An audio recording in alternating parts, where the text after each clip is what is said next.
everyone, and welcome to Autism Hope Library. Really excited today. We have Margaret Furtado, MD, the Medical Science Liaison for Tesseract Medical Research. We are so excited. We are talking today about nutrition and irritable bowel syndrome. And I know this is something that so many of you guys out there watching and listening are dealing with. So thank you so much for being here, Margaret. And my pleasure, Kristen. Thank you. I'm really excited to be back. So we're just going to jump in. Again, this topic is so important for so many, talking about just nutrition and irritable bowel syndrome. So many families, including myself, I personally have irritable bowel syndrome. I know that other parents of children with autism, either it be the parent, a grandparent, a sibling, somebody that's related to them, irritable bowel syndrome is something that so many people around the world are dealing with. And I don't think enough people are talking about it. So again, thank you for being here today. We're going to be talking about those that are on the spectrum. So individuals with autism spectrum disorder, or ASD, for those that don't know, ASD stands for autism spectrum disorder, are at high risk for gastrointestinal disorders. Why is this risk so high? Well, but thanks again for having me, Kristen, and I'm really excited about this topic. There are a lot of theories, and there actually is some research, but in a nutshell, it's believed that people with ASD, they seem to metabolize or break down short-chain fatty acids differently. So not to go too far into what short-chain fatty acids are, but there's some main players called short-chain fatty acids that are bacteria. We're more bacteria, Kristen, than human cells. We're trillions of bacteria, mostly in our large intestine or colon. And it's believed through some research too that people with ASD, they seem to break down the fiber differently. So there are three main short chain fatty acids that we're talking about. Just shortly, in a nutshell, you think of Goldilocks of three different stools. So acetate is the shortest of the short chain fatty acids. It's 2 carbons. The middle one, propionic acid, seems to be the one that's the issue with people with ASD. That's 3 carbons. And for some reason, it seems like people with ASD seem to make too much of this. We all make these short chain fatty acids when our body digests fiber. But it seems like people with ASD have too much of the middle stool, the 3 carbon one, propionic acid. Then there's 4 carbon butyric acid. That's the highest bar stool, if you will, of the 3 main players, short chain fatty acids. And that one seems too little. It seems like the body, and people who have ASD, it seems like their bodies seem to make too little of that butyric acid, the one with the 4 carbons, and too much of the middle one, propionic acid. And the problem, Kristen, is that all of these short chain fatty acids, including the propionic acid, the middle one, the 3 carbon, it crosses the gut-brain barrier. So it crosses our intestines and it crosses the brain. So it's believed to be the main reason why people with ASD may have behavioral issues and foggy thinking, because that buildup of that propionic 3 carbon short chain fatty acid builds up in the brain, and it can cause foggy thinking, behavioral changes, cognitive changes, delay, maybe speech delay, it seems to be the theory, and not enough of the butyric acid, the bigger one, the 4 carbon one. And when the body tries to make more of the butyric acid, the 4 carbon, it makes more of the propionic, the middle one. So it gets really a big buildup. And it's believed to be a big player in why people with ASD, up to 70%, believe it or not, 7 out of 10 people with ASD are said to have either constipation or diarrhea. And maybe this imbalance of the propionic acid and the butyric acid, the short chain fatty acids, may be the culprit here. Wow.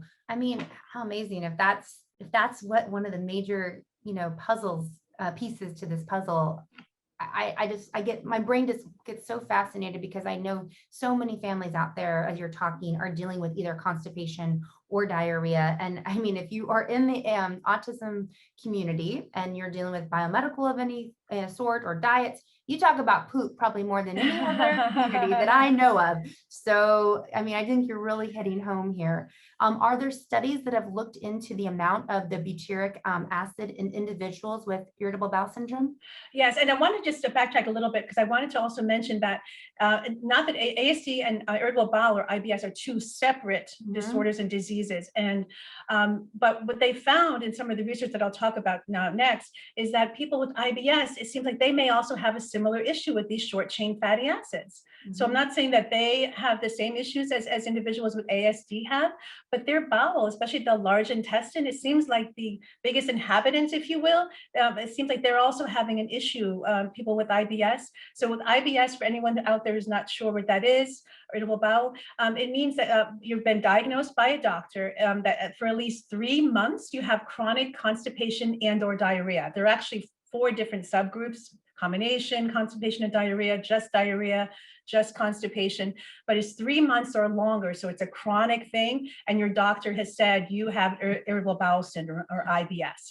So, but the studies are talking about that. So the microbiome, that's like our bacterial neighborhoods. One study actually looked at the microbiomes or bacterial neighborhoods of people with IBS or irritable bowel syndrome. So they had 113 patients, if you will, who had been diagnosed with bowel issues, irritable bowel syndrome. And then they had like 66 controls who had no irritable bowel and no issues in terms of constipation or diarrhea. And they actually looked at their butyric acid, and they found that people with IBS had a significantly lower amount of butyric acid, which is also what they're finding people with ASD. So I don't want to say IBS is the same as ASD, no, by any means, but they found that people with IBS, like people with ASD, also have significantly lower amounts of this butyric acid. So it's almost like a basketball team. So you have these 3 main players: the acetate, the 2-carbon doesn't seem to be a big issue, but the propionic acid seems to be built up, and you don't have enough of those butyric acid players. So you're trying to get more of those on the team, but you're getting more on the other players, and it's really making a mess out of things in terms of maybe constipation and diarrhea. That makes so much sense. And I know IBS and ASD are totally 2 different things. However, we are seeing, as I said earlier, so many people and especially family members. So, you know, you have autism spectrum disorder, those on the spectrum we see often. And I think the last, I want to say, I don't know if it was a study or a survey, so I don't want to misspeak, but I think it was 80% on whether it be a study or a survey, with those with autism spectrum disorder or some type of diagnosis had some type of digestion issue, whether it be constipation, diarrhea, a lot with constipation, it sure seems. And then, you know, again, I'm not doing any, you know, real study here or any even a survey, but for the 17 plus years that I've been out in the conferences and the thousands and thousands of families that I've talked to, personally, I can tell you so many of the moms and dads and so many of, like I said, the siblings also have some type of gastrological issue. And I know for me, myself, I do. And so with my son, I really am empathetic, and I can always tell when he's not feeling well. I know what that feels like in his stomach. I know what that bloating feels like. I can tell in his face when there is constipation issues. And so for me, as his mom, I feel, because I know what it feels like, I know that I'm empathetic towards that. But I've always said for years, I'm like, gosh, there must be a connection, there must be something here. And you don't really hear a lot of people talk. You hear people talk about it, but there's never been like an answer or even a recommendation or a suggestion of, hey, here on this menu, try this. This might help, Right, you know? right, So right. I mean, other than diet, but a diet doesn't always fix everything, because you Right. can have the cleanest diet. I know, because we've done, and we still are, we do the best that we can do, and yet there's still issues. So this makes so much sense to me. Now, that leads me to, can supplementation of butyric acid in IBS and ASD help with gastrointestinal symptoms? Yes, excellent question. And just briefly about the diet, they actually have looked at whether the diet might help, but it's not enough. So like what can help in the diet, we call prebiotics. So fresh fruits and vegetables, what you always heard, 5 fruits and vegetables a day, can help with those short chain fatty acids, including that butyric acid, the 4-carbon, but unfortunately it didn't make enough of a difference. So then they actually did studies looking at, can supplementation help? So one study that comes to mind, they actually took 1 gram of pure butyric acid, and it was enteric coated, so it doesn't dissolve in the stomach. It actually gets dissolved in your large intestine where you want it to get dissolved and broken down. And they took 50 people who had issues either with diarrhea or constipation. Then, so they put them in subgroups.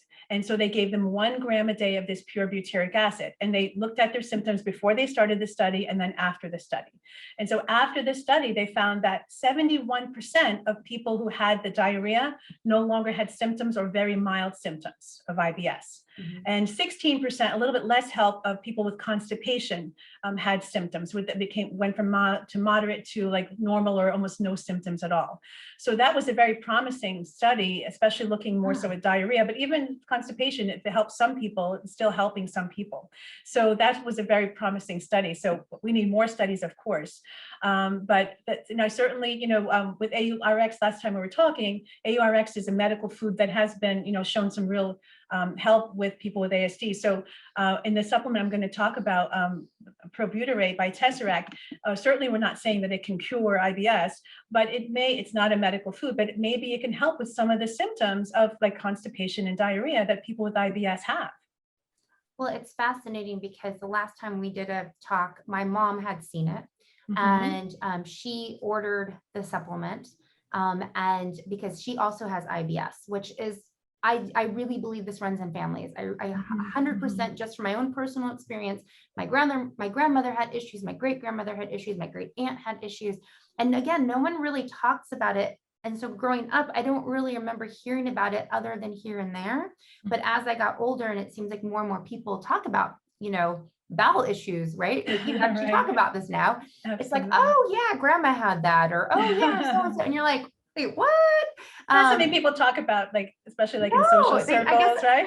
I think it's like a taboo back in the day. Over dinner, especially. You don't want to talk about poop, but now it's like, hey, did you poop? Yay, But my mom had got the supplement and she swears by it now. Like, I'm not even kidding you.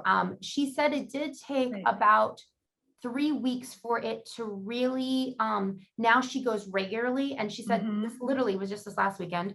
She said to me, I have not taken a laxative since I have started this. She's like, and she lived on laxatives. And she said, I have not taken a laxative since I started this. She goes, it took, like, she's like, the way she said it to me was, it took about 3 weeks, not to have a bowel movement, but to where she saw like every day she was having a bowel movement finally. Right. I'm sure my mom watching this. But to me, it was such like oh, wow, that's so awesome, because here we were talking about ASD, and yet somebody else that doesn't have ASD, but in a family that, and that same kind of thing of where, we're all having tummy issues. She tells everybody, she's like, no, this has to be it. I don't know why it works, but this has to be it. Like, I feel so great. My stomach doesn't. I want to be your mom. Again, sorry, mom, had to like share that with everybody. So when she eventually watches this, she's like, I can't believe you told everybody that. But yeah, I mean, so I think it's very, very exciting. Now, the last time you and I spoke about butyric acid, you mentioned that butyric acid is really foul smelling, and at least in the past, the patient compliance with taking butyric acid supplement was extremely low because of the taste and the smell. Is that right? Oh, yes. And what it used to be, what people used to do for treatment before, it was actually enemas. It was sodium butyrate enemas or mineral salts that they would actually take. So you can imagine that adherence or compliance was very, very poor. But Probuterate, and I'll talk about the technology in a little bit, but it actually, they have taken, the technology is so superior that they've actually taken it and put in a tiny little capsule, and you can't smell or taste a thing. So much better than the enemas or even the mineral salts.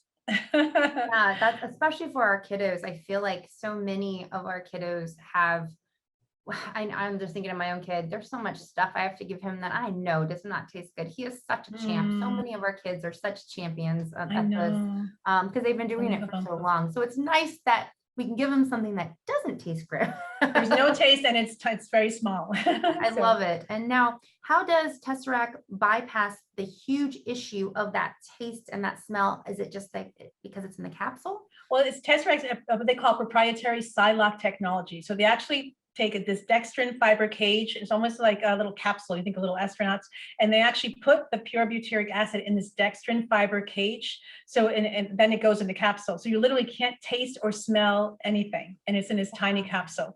And actually this Silac technology helps the butyric acid so that it actually bypasses the stomach and is only absorbed in the gut, in the intestines, where it needs to be absorbed.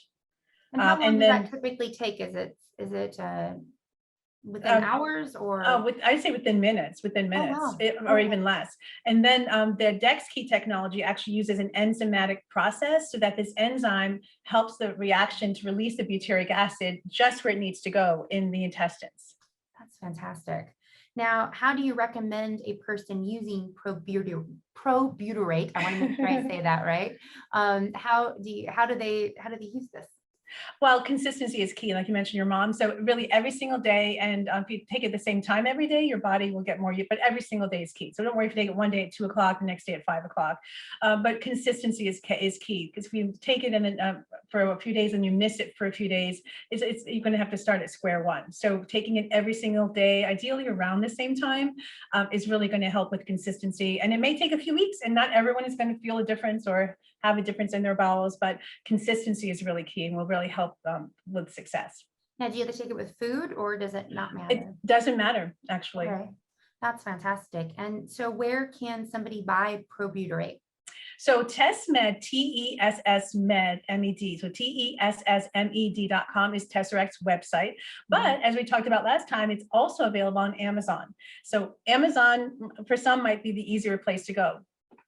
I love that. And so, for everybody that's watching, we do these interviews so that way you can maybe find something that maybe you've not tried. And not always, and I love this too, it's not always just for our kiddos too, because like I mentioned throughout our interview today, so many of our families are dealing with this too. So I love that this is something that if you have issues with irritable bowel syndrome, I don't know and I always say this about everything, I don't know what the magic chocolate chip cookie recipe is going to be, right?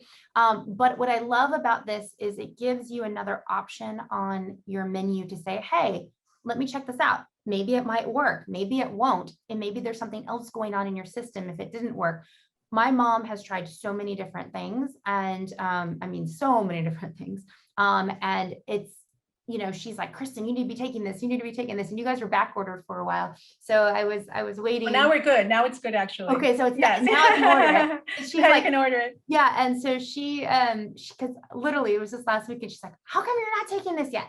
You need to be taking this. Have I not told you how great it is? And so, I just love that there's things for us families as well that are dealing with stuff. I remember when I first got diagnosed with irritable bowel syndrome, they almost thought you were crazy. Like this was years ago. Yes, they said, oh, behavioral. I think I was around 19. And the doctor was very, what's the word I'm looking for? Almost like in disbelief and just almost, just belittling me a little bit, like, oh, it's probably in your brain, or it's probably just your, it was almost like he didn't really believe me. And I was like, no, there's something, I can't go to the bathroom. Like, this doesn't seem normal to me. And it was almost like he just kind of was like, okay, it's IBS, but then gave me no help. It was like, oh, eat more fiber. And then when I tried to eat more fiber, my stomach like swelled up, or drink more water. And then I bloated more. Like nothing seemed to help. I tried different diets and, taking out gluten later on in life and doing all this stuff, dairy and everything else, and sugar and, food dyes and you name it. I've tried it. And so I love that today we live in a world where, okay, you say irritable bowel syndrome, and now scientists are saying, wait a second, there's something here to this, and we're figuring out answers. So guys, again, it may or may not be your magic, chocolate chip cookie recipe, but this could be something that could really change your life. It could change your child's life as well, because we all know poop is so important. I cannot emphasize that enough. So I just want to make sure I said that, because I just think that, obviously in the autism community, as I said, we talk about poop a lot. And poop is very important, because if our kids can't feel good, again, if our kids can't feel good, they can't do good. I don't care how much therapy they're doing. If you've ever been a person that can't poop, you know what that feels like. If you've ever been a person that has diarrhea, and you're running to the Mhm. bathroom and you're afraid to leave the house because you're constantly going to the bathroom. You know what that feels like. Imagine being a child who might have limited language, have other issues going on with sensory, and now this going on in their bodies. So if this could be something that we could at least say, hey, let's check this off and Right, try it. right. Oh, and again, it may not work overnight. It may take, as Margaret said, a few weeks. It needs to be with consistency. So again, if you do try this, don't say, oh, I tried it for 3 days. And I hear this, and I want to make sure we say this too, because I get emails. Oh, I tried that for 3 days. It didn't work. Or I tried it for a Right, week. Guys, right, she just said, you have to have consistency. You need to try this. You need to keep trying this. And right. then maybe when the bottle's gone, then you can see Mhm. if it worked or not. So Right. I say that so you guys don't email me telling me it didn't work, because unless you really tried it, then tell me if it works or not. And we love your guys' feedback, but I never say what you want to hear. I always say what you have to hear. And yes, and as a doctor, I must say that please always check with your doctor before taking anything, even an over-the-counter supplement that we can buy online, like Probuterate. So again, Probuterate, I'm not saying that it can cure IBS. Always check with your doctor, but it's maybe a supplement that may help with some of the symptoms like constipation and diarrhea. But please always first check with your doctor. I want to make sure he or she is okay with your trying it. And the other thing too with IBS, there's so many different factors, Kristen. Like even I'm also a registered dietitian, as you know, so 20 plus years as a registered master's level dietitian. So I worked with IBS a lot as a dietitian as well. And so there's so many factors with IBS, like getting enough rest, getting sleep, watching stress, because as we react to stress, that fight or flight response that sets things in motion. But guess what? Does not the GI tract is not working so well when you're in fight or flight mode. So if you have a lot of stress in your life, I know it's easier said than done, but trying to watch that, meditation, I do yoga, deep breathing, whatever you can within your very busy lifestyle life. And then also getting enough water. So some people take, fiber supplements and they're not drinking enough water. I can't emphasize enough, Kristen, getting enough water. And then if you're going to try different fruits and vegetables, just say, I want to get more fruits and vegetables in my life because I know that can be healthy. Don't suddenly add like 5 different fruits or vegetables. Maybe try one new thing or just add one thing. Because then if you suddenly feel like bloated or constipated, you won't know which one it was, right? Suddenly when you add like 3 new vegetables into your repertoire, if you will. But the Probuterate, especially if you maybe have this imbalance of those short chain fatty acids, it might help to get things in balance. And you might want to try like cutting down on fiber for a little while, or even avoiding fiber for a few days as you're taking the Probuterate to kind of get like baseline, to kind of get those short chain fatty acids in balance if they might be off balance. Do you know what I mean? Absolutely. I just feel like I learn so much every time I talk to you. Oh, thank you, And Kristen. I love this topic. Obviously, it's near and dear to my heart. And I'm really hoping everybody watching today got as much as out of it as I did. And again, it's just another thing to look into. And as Margaret said, check with your doctor. Before you try anything. However, this is a great option. We didn't have this option not that long ago. This didn't exist. I never heard of it. So I'm so grateful We that have the technology, and maybe yes, it can help people technology and with their scientists symptoms. and someone, some scientist or somebody paid for this study to be done that must have had IBS that was like, hey, we got to get this help because we need help with this. Exactly, exactly, I love that. absolutely. I always say it has to happen to the right or wrong person, right? Like, We can so help one person with diarrhea or constipation, their lives will be dramatically improved, right? absolutely. Well, thank you so much, Margaret, for being here. Thank you, Kristen. My pleasure, my Always a honor. joy. And I Thank you hope you so come back much. again because literally we learned so much from you. So thank Thank you. you so much. My honor and pleasure. Thank you, Kristen. And Thank you, everyone. absolutely. And thank you guys for watching. And again, check out the website here at the bottom of the screen. Again, if you have any questions, you can contact the company directly or, give us feedback if you do try it and if it helps you. We always love hearing that. And remember, guys, there's hope. There's scientists out there that are trying to find more answers for us and more options. Until next time. Bye, guys.